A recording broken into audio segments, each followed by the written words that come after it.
How important is this start for Clayton Kershaw? I think they're all important. I think Clayton has battled a little bit with, the pride aspect, if you will, with him being, generationally the best pitcher, certainly in the last 8-10 years.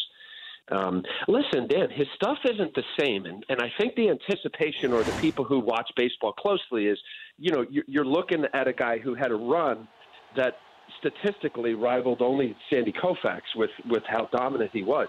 His stuff not being the same. His fastball is down discernibly 3 or 4 miles an hour. Therefore, the differential between his outpitch, which is now mostly a slider, he throws his slider very close in speed to his fastball. So he's got a pitch. So I don't know what to expect. I think it could be there. 8 innings against the Braves. It was terrific.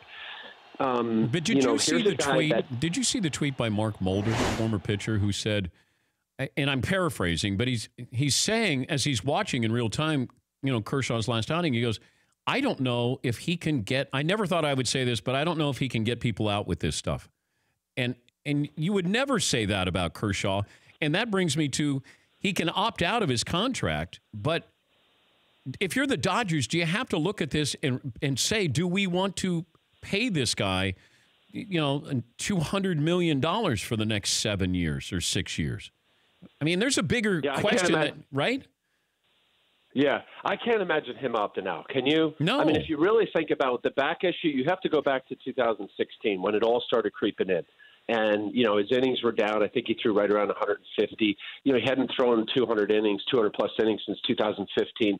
So that's, those are serious issues, obviously back for any athlete. But as a pitcher, and his delivery was always unorthodox and violent. He's a big guy. I cannot imagine him, pulling out of that contract. He's got, a few years with some big time money, and especially now, Dan, the way that we're looking at this bullpenning and the less importance of starting pitching, which I can go on for 30 minutes about that. I wouldn't imagine it being an issue, and if he did, the Dodgers, I can't imagine that they would renegotiate that contract. For more Dan Patrick Show, tune to Audience Channel 239 on DirecTV or download the Dan Patrick Show app.